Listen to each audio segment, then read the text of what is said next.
Ever wonder what psychologists talk about over coffee? I'm Debbie Sorensen, a clinical psychologist in Mile High, Denver, Colorado, where I specialize in rehab and health psychology and acceptance and commitment therapy. And I'm Diana Hill, a clinical psychologist in Seaside, Santa Barbara, California, where I specialize in mindfulness and values-based approaches to therapy. In this podcast, we bring psychology research into practice by discussing topics from psychology with experts in the field and with each other. You'll get a glimpse into the books we read, the research we think is interesting, and the ideas from psychology that we use to thrive in our own lives. Thank you for listening to Psychologists Off the Clock. Hi, Diana. Hi, Debbie. Well, we're going to start with, I believe, a check-in from you about what's happening in Santa Barbara, which will tie into our episode today. Why don't you tell our listeners a little bit about what's been going on? Well, I know about as much as what probably people have seen in the news in terms of the Montecito area and the mudslides. And I think what's going on is that as a community, we're just really having a hard time, pretty devastated by people that have been lost, and also just the massive, unexpected event after a period of time of really suffering from smoke and fires. So my heart really goes out to our community. And I know, Debbie, you and I came up with this idea of doing this podcast just really on the fly 2 days ago. Yeah. And we thought that this would be an episode really that goes out to the community of Santa Barbara. And if you are listening and think it might be helpful to share with somebody in Santa Barbara that might be helpful for them, we hope that you do pass it along. And really for anyone that's experienced trauma. So today we want to talk about post-traumatic growth and opportunity that can come from trauma. So this will be something that you could also pass along to family or friends that you think might be helpful for them as well. Yeah, and in addition to exploring this research, which is really, really interesting stuff, we're going to end the episode with some suggestions and some practices that people might find helpful, both in and out of Santa Barbara who have been through a difficult time. Yeah. So, one of the things that I do on a weekly basis or actually every other week, is I teach yoga at my children's schools. And so this, so sweet. It's so sweet. It's adorable. And this past week, we did a very special yoga class for our community. And the yoga class was one that was off of the idea of no mud, no lotus. So I don't know if you've heard that term before, Debbie. Yeah, I had a yoga teacher who used to end each class by saying, like a lotus flower in muddy water. Beautiful. Yes, yeah, exactly. Yeah, it's a nice metaphor. And the concept of the lotus is one that it's an incredibly beautiful flower that grows from mud. And it can be sort of an inspirational idea of when we're really in the muck of things, there can be some shift and change that is positive for us in the healing. A trauma of the scale that we faced in Santa Barbara, and any traumas that people experience, normally produce and naturally produce physiological and psychological responses. And some of those may be grief, anger, shock, guilt. I've heard that a lot in my practice this week, of people feeling guilty about going about their lives while there are people that are still missing. And how do you navigate that? And at the same time, we need people to go about their lives because we need the city of Santa Barbara to continue. And there's also, so that's a normal experience. When you experience a trauma, it really shakes and threatens your understanding of the world. And it also can illuminate the fragility and preciousness of human life. It also has the opportunity for growth. So there's a book called Wired to Create. And in that book, Kaufman and Gregory write that after a trauma, adverse events force us to re-examine our beliefs and priorities. They can help us break out of habitual ways of thinking and thereby boost creativity. It's like when everything crumbles down, you have an opportunity to rebuild something new.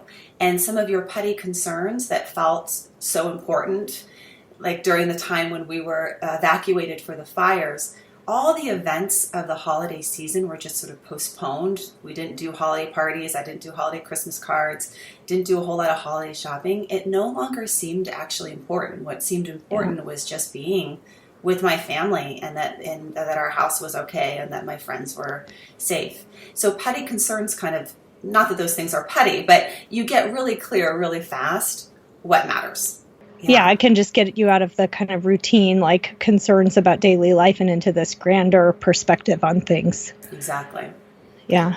So for the past 10 decades, mainstream psychology has really focused on post-traumatic stress and post-traumatic stress disorder, and a lot of us know about that as a response to trauma. But more recently, there's been a shift towards a non-medical and positive psychological view of mental health, and researchers have found that some trauma survivors, somewhere between 30 and 70%, report post-traumatic growth, which is positive transformations that result from suffering. I think that's really true. Like I've done a lot of work with veterans, and I think that almost all the time what I hear about is the medical like symptom reduction and the distress that follows. And it's not that common, maybe getting to be more so though, for people to focus on the growth end, which I think is a major, something that people should not be overlooking when they're working with trauma. Exactly. Yeah. So there's two researchers out of UNC, Tedici and Calhoun, who coined this term post-traumatic growth, and they've done a lot of studies in the area. And what they found is that there's 5 components of post-traumatic growth, and you can even think about for yourself, maybe thinking about a time in your life when you've experienced a major stressor in your life, and whether some of these things showed up for you. So the first component is a deeper and more meaningful social connection. The second component is openness to possibilities that were not present before. The third is new awareness of personal strengths. The fourth is spiritual connection. And the fifth is a sense of purpose and appreciation for life. Debbie, can you relate to, I know that you've in your own life have probably experienced some significant stressors. Can you relate to having some of those show up for you? Oh, definitely. I mean, I think it does create this kind of sense of reflection and appreciation. Anytime that I've been through some difficulty in my life, as hard as it is, you sort of come out the other side with some new ways of thinking. Yeah. How about you, Diana? Yeah. I mean, I think in particular during these events, my 4-year-old has the habit of waking up at the crack of dawn and has always had that habit 7 days a week. Oh. And on Sunday morning, when he woke up and I heard him down the hall pushing his little shopping cart, and he pushed it into my room like 5:55 in the morning and started unloading books and all sorts of things onto my bed, and then crawled into my bed, and I could smell his little morning breath and his little cute Santa Claus pajamas, and he wanted me to read a story to him.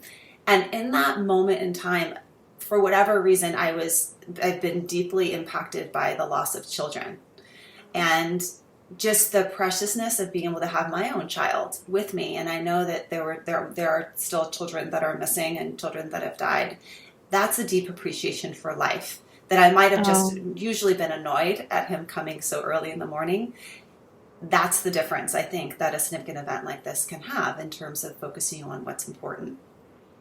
I remember in the aftermath of the Sandy Hook, event a few years back, that everyone was just, I feel like the whole country was just like hugging onto their children of every age, just thinking how precious each moment is. It does give you this gratitude that we sometimes just miss. We miss, yeah. Yeah. So it's also not without psychological stress that this transformation occurs. And I think what was interesting when I was reading through some of the studies is that highly resilient people actually may experience less post-traumatic growth than less resilient people.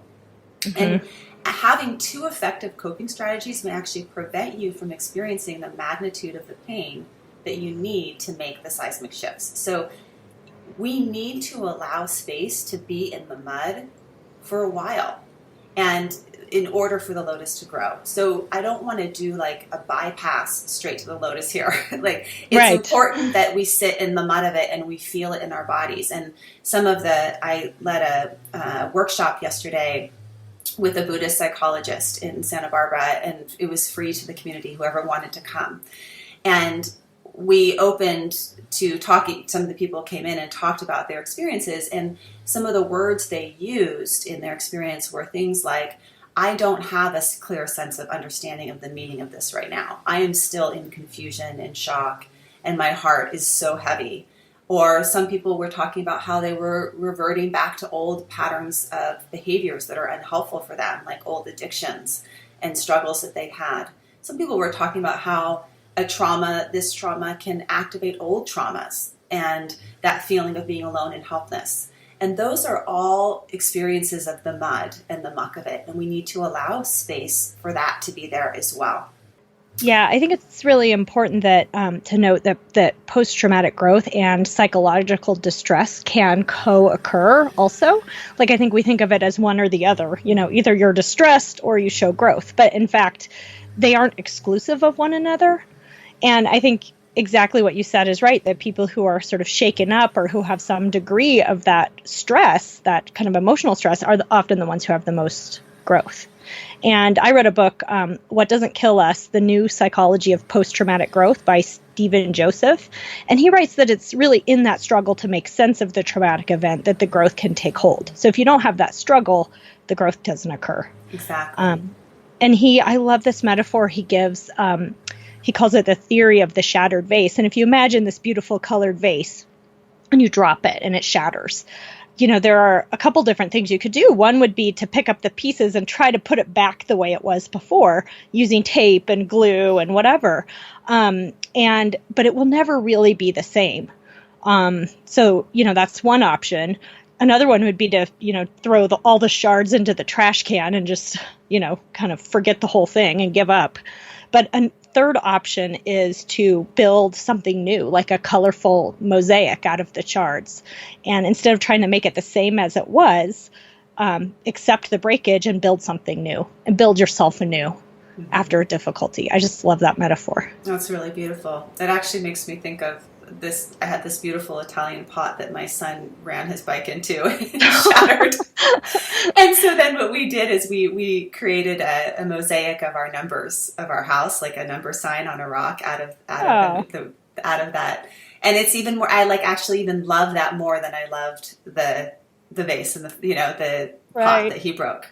So that that's the creativity of being able to take the experience and the change and make it into something different.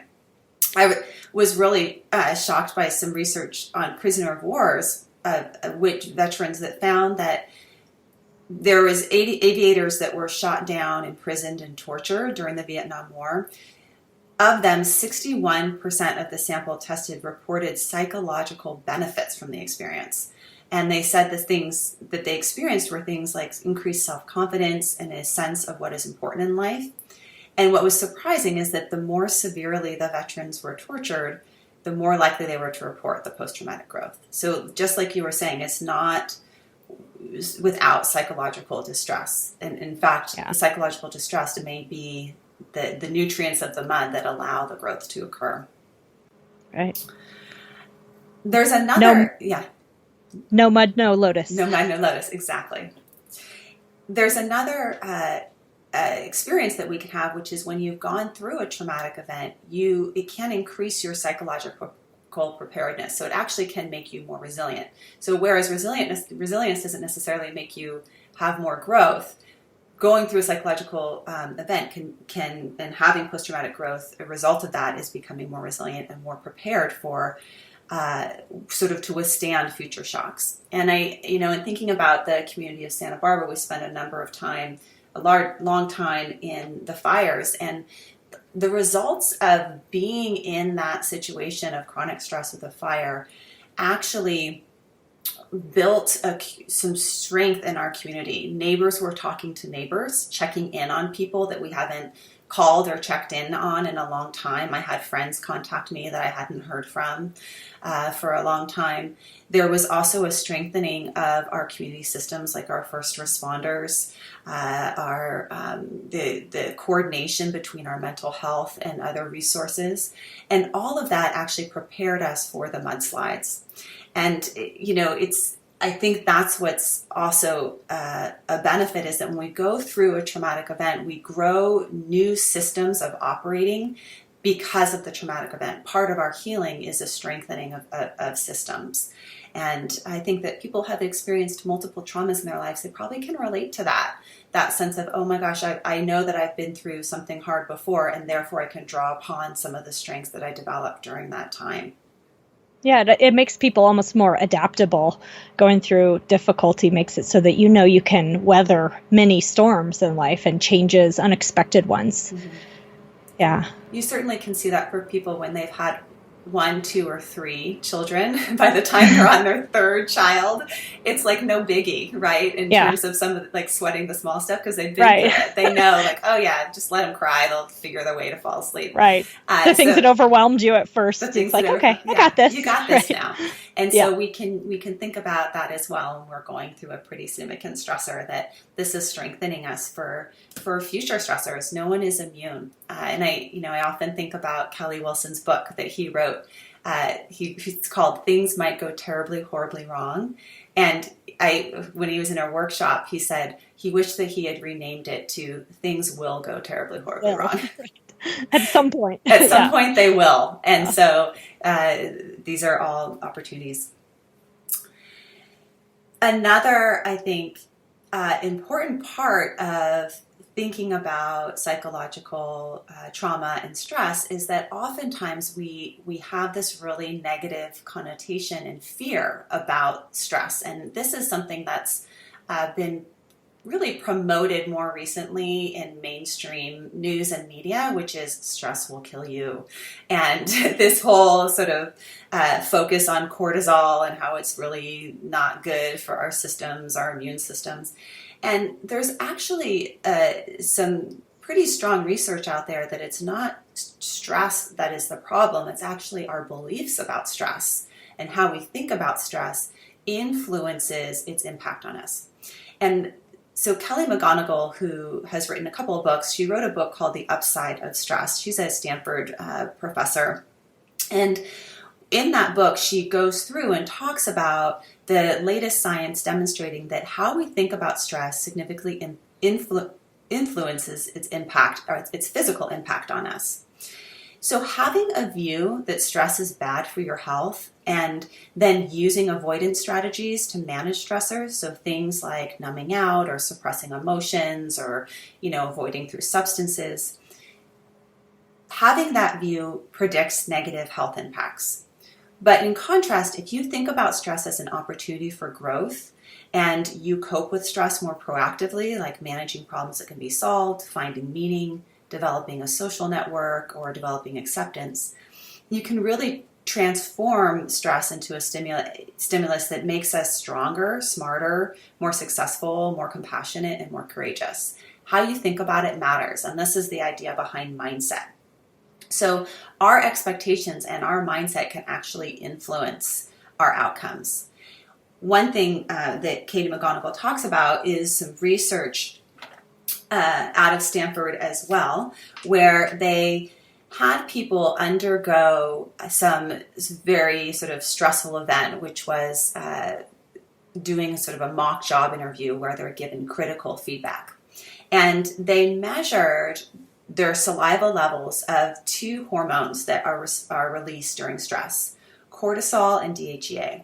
So cortisol is the one that we know a lot about, and we know that it prepares our bodies for stress by, suppressing our immune systems, decreasing our digestion, things like that. DHEA is another hormone that actually has some beneficial effects to it as well. It actually has some benefits to your memory, to your ability to learn, and it helps your brain grow. What they found and was sort of important is that your ratio of DHEA to cortisol is a predictor of how well you will physically respond to the stress, and you want to have higher levels of DHEA. Now, prior to this stressor of the job interview, they told people ahead of time, randomly, either you are going into this stressful situation and it's going to be debilitating. High levels of stress are debilitating to you. Or they told you high levels of stress prepare your body for action and may actually enhance your response. So they were told these two different outcomes. Mm-hmm. When they measured their saliva levels of DHEA and cortisol afterwards, they found that the people that were told that stress is debilitating had lower DHEA and compared to the people that were told that stress is a challenge and maybe enhance their response. So actually their mindset going on, their beliefs about the stress impact on them impacted their own physiology, which is fascinating to me. So interesting. Yeah. Fascinating. It's how you think about it. I think it's so helpful to think of it that way, because I've had many clients who came in to see me who said, well, I'm trying to reduce stress in my life. Which I understand if you're under chronic stress, that doesn't feel great. But the answer sometimes people think is to try to get rid of all stressors. But in order to do that, you have to really disengage from important areas of your life. And that's not necessarily a good thing to do. Right. Right. Instead, if you kind of think of the benefits of stress in this way, it can kind of turn it on its head a little bit. And I've been practicing a little bit with this because I think just with my own practice, and gave a talk and a presentation this week, and then we decided to push the podcast up, and all of a sudden I started noticing that stress, the stress response. And what I practice with is, I'm glad that I'm having this stress response because it's going to energize me and give me more focus to get through this time period when there is just more going on. And just in doing that, and then also connecting it to a sense of meaning for myself, just in doing that alone shifted my perspective. Right. So we have to think about how we're talking about our stress. Are we going through our day saying, this is so stressful, or I can't handle it? Or can we talk about the stress in a different way, such as, this is a time of a lot of intensity going on. I'm going to have more energy. I'm going to be more focused. I'm going to, be more prepared for these challenging events. Yep. And, I think it's not about taking a Pollyanna approach where everything is all great, or avoidance approach to stress, but rather what the research has shown is that our ability to tolerate uncertainty and just sort of the practice of mindfulness, of creating enough space for discomfort, stress, adversity, pain, is what is most predictive of a positive stress response. And that's over and above optimism. So it's not that you go in with an optimistic, everything's going to be fine, we will rebuild, and it's all going to be fine really soon. It's not going to be fine really soon. There's going to be a whole slew of painful things that will happen and that we have to work hard at. And there's also going to be moments of reprieve and peace and magical things that will also happen. So being present in this moment and being allowing for uncertainty, which is really challenging for humans to do. I'm glad you say that too, because I don't want the message of this episode to be like, oh, it's great, trauma's wonderful. That's not it. It's horrible. And there's room for other ways to think about it. Yeah. So a big component of post-traumatic growth is meaning, and the meaning that can surface out of a result of going through something really hard. And when they've studied, there's something called the blue zones, which I've gotten more interested in now. And they have the blue zones of health and also the blue zones of happiness. But the blue zones were created when some researchers were studying who in the world lives the longest. And they found, and actually how they defined it as blue zones is when they were researching these areas, they took a blue Sharpie and were just outlining them on the map, and so they called them the blue zones.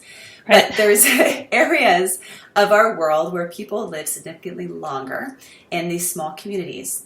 Some of them include the Okinawans of Japan, the Nakoa region of Costa Rica, the Italian island of Sardinia, Greek island of Icaria, and then Loma Linda, California. Right. Which is so odd. There's actually, it's the Seventh-day Adventists in Loma Linda, California. And the researchers have come up with 9 different components that contribute to this living a long life. And one of those is a sense of purpose and meaning. In Japan, the Okinawans call it Ikaigai, and in Costa Rica, they call it Plan de Vida.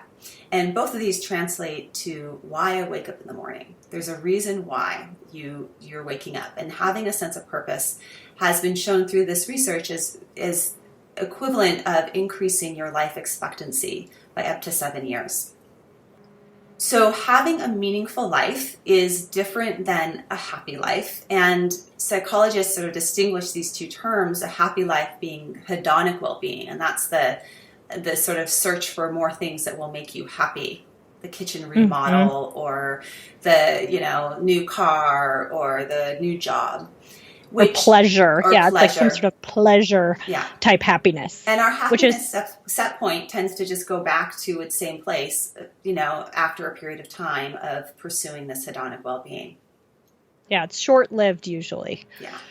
Yeah. There's another type of well-being which is eudaimonic well-being. And eudaimonic well-being is produced from having a sense of purpose and meaning. It's a deeper, more durable state. And it's been associated with things like better sleep, fewer strokes and heart attacks, lower risk for dementia, premature death. What's kind of interesting about eudaimonic well-being is that a meaningful life, if you have this meaningful life, it doesn't necessarily mean that you are without distress, like we were talking about before. A meaningful life is associated with higher levels of anxiety, worry, and stress. There's been some research on parents, and parents are shown to have a higher sense of meaning, but they're also found to be slightly less happy. And they're less happy while interacting with their children than when they're exercising or watching television, which is so sad. They just want a break. But there are times, let's face it, when it's just really not what you want to be doing. Yes, exactly. But you do it because it's meaningful, and that's like that's like my son climbing into my bed at 5 a.m. It's just there's meaning there, even though it's painful. Absolutely, yeah. Right. There's another term, and this term was mentioned in Emily Estefani's book, "The Power of Meaning." It's called the IKEA effect, and I love this term. It's the idea that when you put together sort of IKEA furniture, that cheap Swedish furniture, you feel more appreciation for it than not put it together. So it's like you spend this hardship and time of working on this thing, and then you want to put that furniture in, some place where you're going to see it off, and you feel like a sense of, I did that, pride. Right. Yeah. So it's the IKEA effect. Hardship and struggle produces meaning.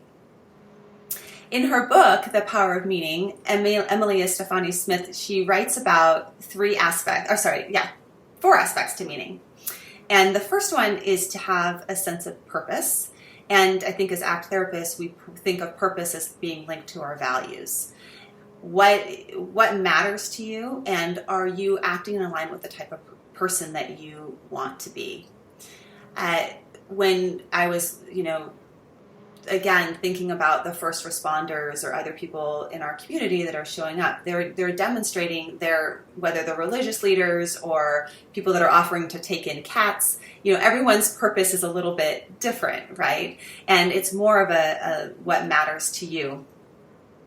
The second component to meaning is belonging. And it's important that I think in particular when you're going through a stressor that you seek out, it's really critical that you seek out groups and you find people to be with. There was a vigil last night in Santa Barbara where thousands of people all came together with candles, and people spoke from different religious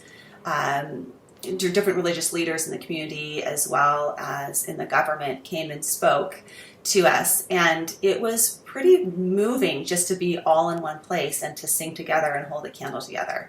That's a deep sense of belonging, and it shifted. I think it probably shifted most people's night of having been there.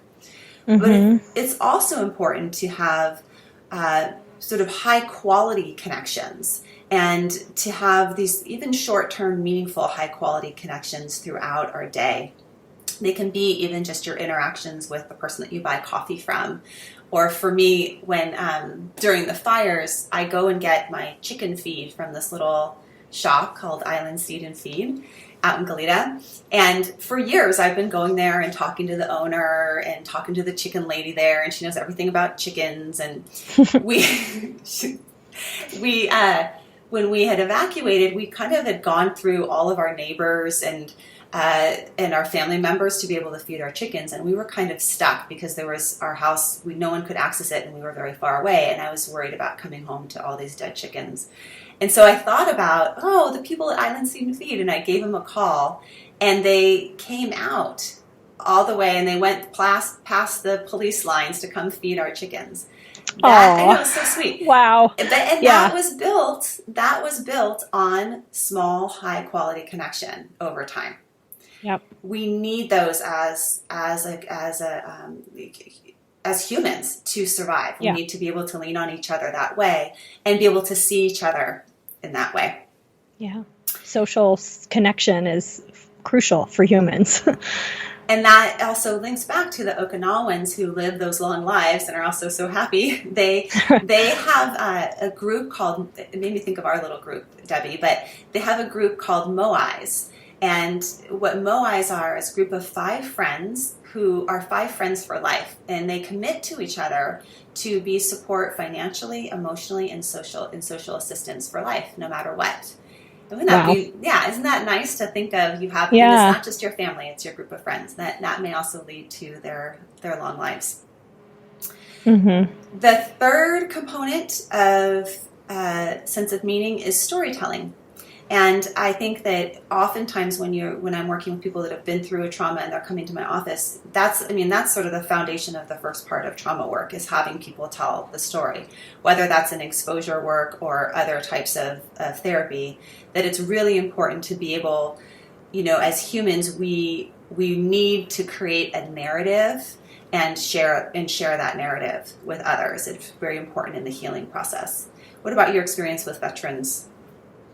Oh, yeah. I think that sometimes just being able to have someone they can share a story with, a piece of their history, if they've never been able to talk about that before, can be really healing. And then also forming a new narrative of their life now and where they're headed can help shift and open up new ways of thinking. Mm-hmm. Absolutely. So, yeah.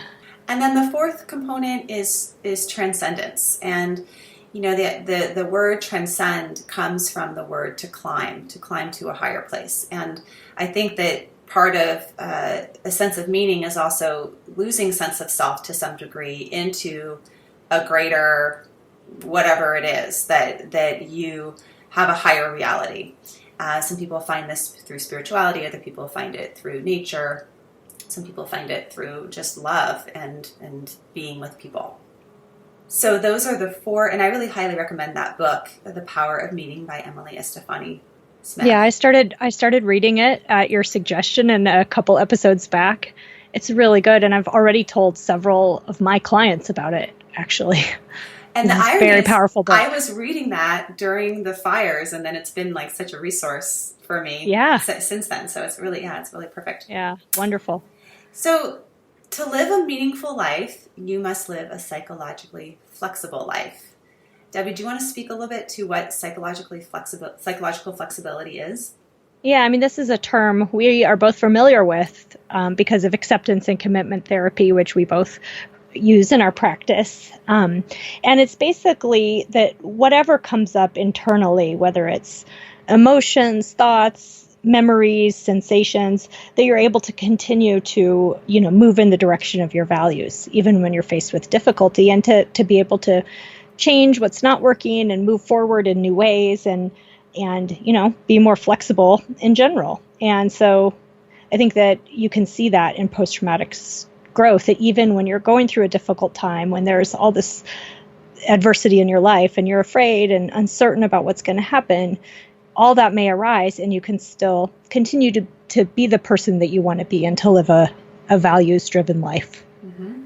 And, values can show up in a number of different domains. So you have what type of person do you want to be as a friend? Or what type of person do you want to be in your career? What type of person do you want to be in your romantic relationship?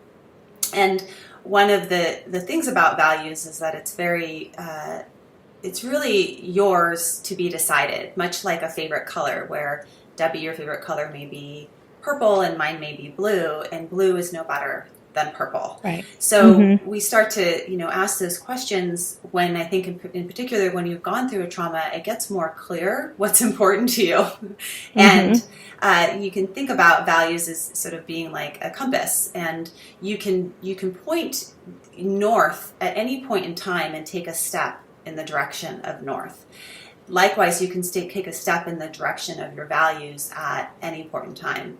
And I think it's important when you're going through and recovering from significant stressors that that's actually what starts to motivate you, and actually a huge, I think, preventative measure against depression is to get yourself moving. And then you get yourself moving north, and north is whatever is of value to you. So if you love to cook and you appreciate food, then you get yourself cooking for somebody. But I think that there's no sort of goal necessarily. Goals are things that come up along the way as you move in the direction of your values. So example, on a map, a goal may be a mountain that you need to climb to keep on moving north.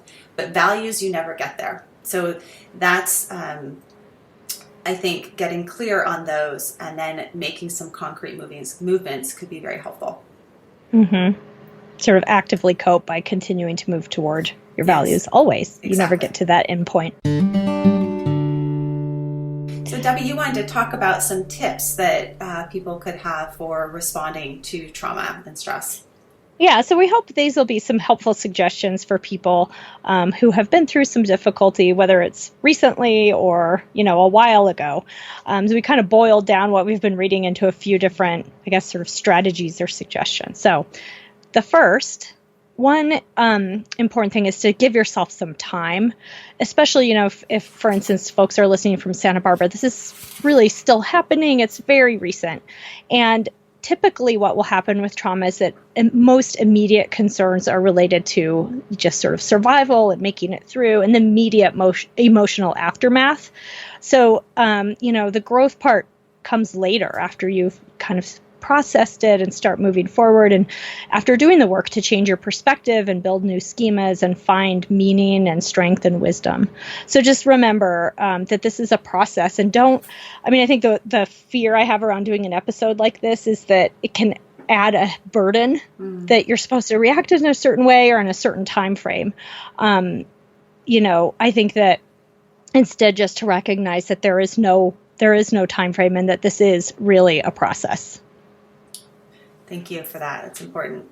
The second tip that is, I think, important is connection. And connect with your community, support others, and seek support. And know that you're not alone and that your reactions and responses and internal experiences, other people are having too. So by sharing them, you're actually helping others.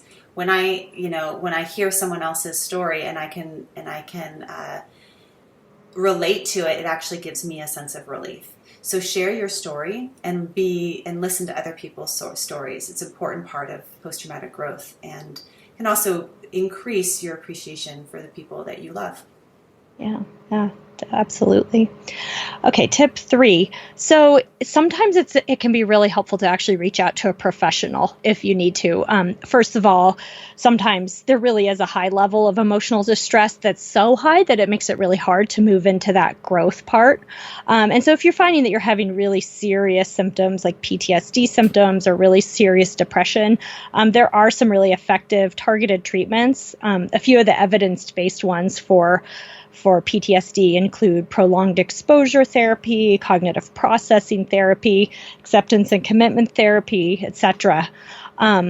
So, just if the symptoms or the emotional distress are so high that you could use some support to get some relief. But then also a therapist can really go beyond symptom reduction to help with this values exploration and finding meaning, exploring the meaning that you attach to a traumatic event. And in his book, Stephen Joseph says, I really like this, he says that you should think of a therapist as someone who's going to guide you through this journey of searching through meaning, but ultimately you, the client, are the one responsible for choosing the route that you take. So you really want to try to find a therapist that you feel would make a good guide or companion on your personal journey.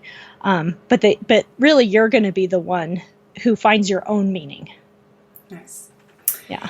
The fourth tip is to reconsider stress. So as I talked about with Kelly McGonigal's work, that instead of trying to avoid stress or getting worried about stress, which makes you feel more stressed, and is really recognizing that adversity in life is inevitable and can be a source of growth. And actually, your body has resources to respond, and using your inner resources to respond effectively. Right. Yeah. Okay, the fifth tip. This is an acronym I'm going to go through kind of quickly, but it comes from the book, What Doesn't Kill Us, The New Psychology of Post-Traumatic Growth. I've mentioned a couple times today by Stephen Joseph. And he has these 6 signposts that can help foster post-traumatic growth. And it falls under the acronym THRIVE. So here they are. The T from Thrive is for take stock. So he actually has a whole host of things that fall under this category, starting with taking care of your physical needs, just sort of basic self-care, making sure you're safe and, feeding yourself, sleeping, etc. Maintaining routines, breathe, stop and take a breath when you need to, and practice self-compassion, observing your emotions, etc. And I think this is important. Avoid avoidance. So if you find that you're getting into some things that aren't very workable to avoid, things maybe like drinking or drug use or avoiding going, out of the house or something like that, you really need to take stock of all of that and try to, take care of yourself. Okay, so there's a lot under that. Take stock. Then H is for harvesting hope. I think sometimes when people have had a trauma, they can feel a sense of hopelessness about the future. It's just really important to try to find some hope, even like small bits of hope about the future. Recognize that PTSD and chronic distress are not inevitable. And even if you do experiencing that, it typically doesn't last forever. And growth is possible. And sometimes people can find it helpful actually to read other stories of resilience and growth, like to read from people who have been through difficulty, like Viktor Frankl, who found meaning in a concentration camp. Those types of stories can be helpful. Okay, then R is re-author your story. This is what, Diana, you were talking about before, which is to recreate the story of who you are, to use metaphor and writing and storytelling to try to re-author your story. I stands for identify change. So change can start happening in really small ways in the aftermath of trauma. And what you want to do is basically start paying attention to it. Notice areas of your life where you're seeing some change. So that's I.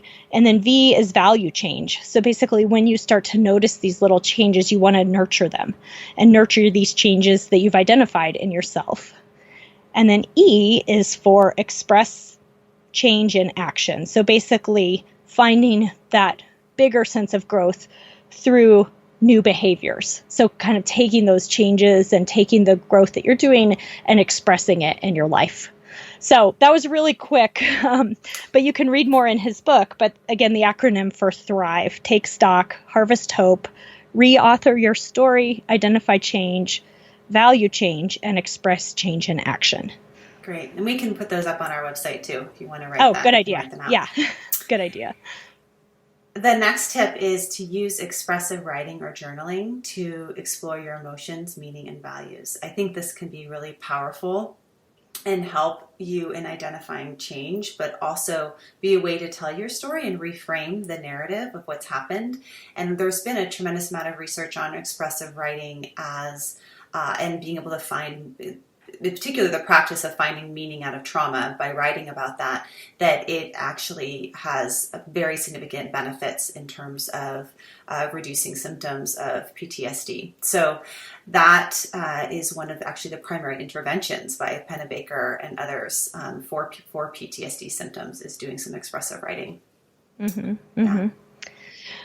Okay, the next tip is to open up to new possibilities in yourself and in your life. And I just encourage you to keep in mind that metaphor of the shattered vase, that you're using the shattered pieces to pick up and build something new and beautiful in your life and to open up to the possibility.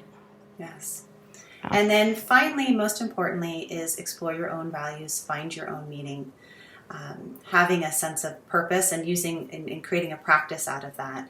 You can use the choice points approach that we've talked about before. I can't remember what episode we talked about that on, but you always have an opportunity to make a choice towards the direction of your values. And you can also start to be someone that spots out how you're doing values-based action.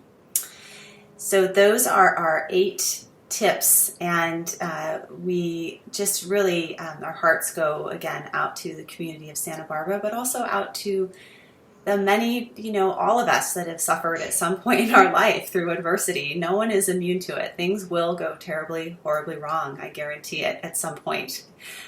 So there's no one immune.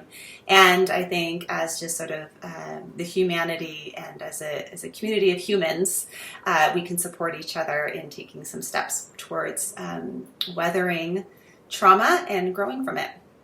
Yes, that's right. Thank you. Thank you, everyone. Thank you for listening. And thank you, Diana, for preparing this material and just thinking of you out there in your community and wishing everyone the best as they move forward. Okay. Take care. Bye-bye. Thank you for listening to Psychologists Off the Clock. You can find us on Twitter, Facebook, and iTunes. You can also find us at www.offtheclockpsych.com. That's offtheclock, PSYCH.com. Music by John Gu and Susie Stevens.